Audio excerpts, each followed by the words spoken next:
Hey, how's it going, YouTube? This is Spearfield7. Today we're going to talk a little bit about Call of Duty World War II. I'm out here, I got my shooters with me. We're out here to have a little bit of fun. I got 2 merciless medals this gameplay and a bloodthirsty, pretty vicious gameplay, if I do say so myself. But wanted to talk a little bit about hit registration and this new thing called connection gimping, which I had no clue existed. It makes me kind of frustrated for the future of this franchise. So on Call of Duty World War II, I like visiting the Reddit because that's where I get the news about what's actually going down in the franchise.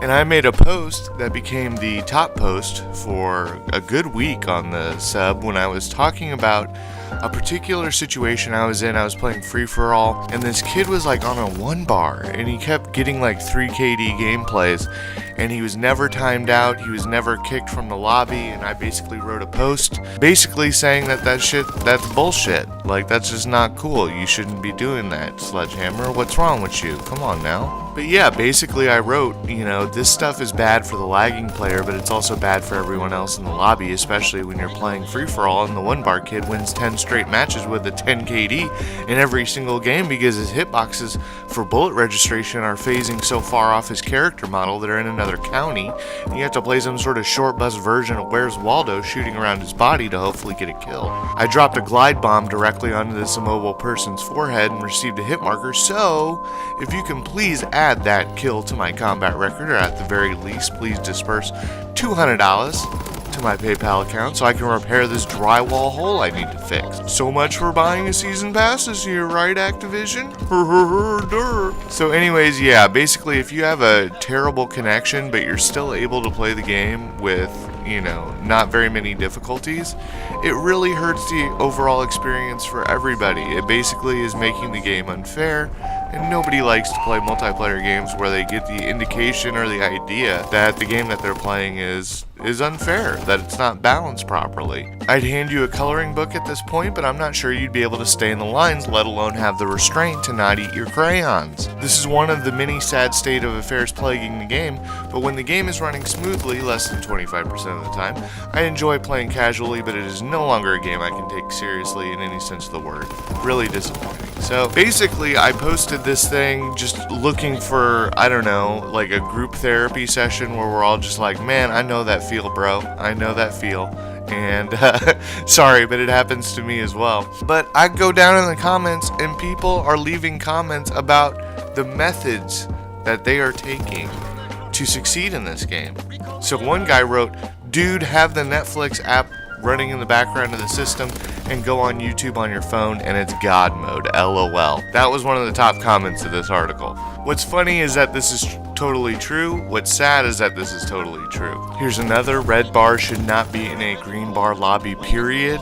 And another one, man, so true. I'm getting sick of this game because of the connection / hit reg, sprint out time, shitty map, shitty spawns. It's all a shame. Now, kind of an extreme example, but I agree with this guy, and it's very difficult to play multiplayer games when things are out of control. I mean, y'all who play 2K, you know how it is when the game is so laggy you can't move. It really screws up your whole game. It screws up your record. It screws up your stats. It screws up your friendships with your teammates.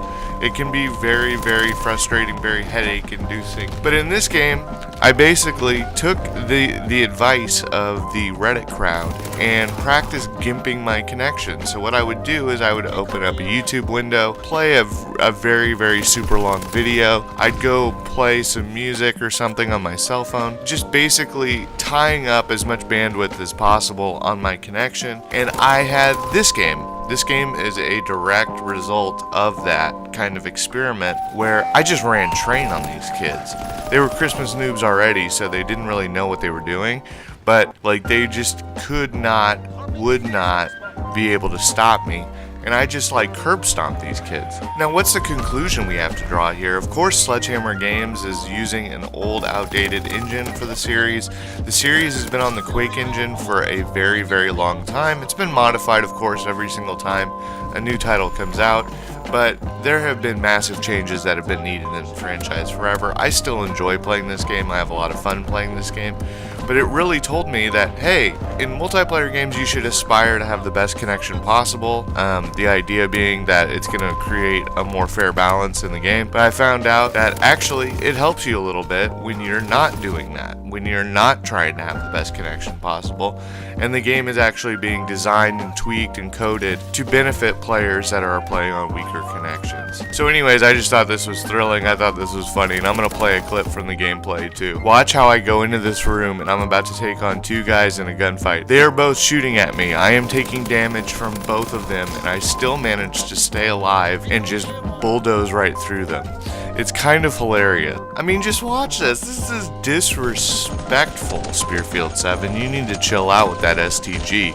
Oh, which by the way, I heard that they're going to buff the STG, meaning they're going to make it stronger in multiplayer. It's one of the better assault rifles in the game. And basically, I think the people who are designing this game and developing this game don't even know their own game, you know? Like they say they have a lot of stats that back all of this up. But on a day-to-day basis, you pretty much see people playing with the BAR, the STG, the PPSH, and I play hardcore a lot, and the Type 100 submachine gun just completely melts and slays people in hardcore. But anyways, I just wanted to share this dope gameplay. I'm going to be back very, very shortly. There's a game coming out later this week that I'd really like to dig in and play a little bit on this channel. Hope you guys can stick around. If you enjoyed the video, please remember to rate and subscribe. And until next time, this is Spearfield 7. See y'all later.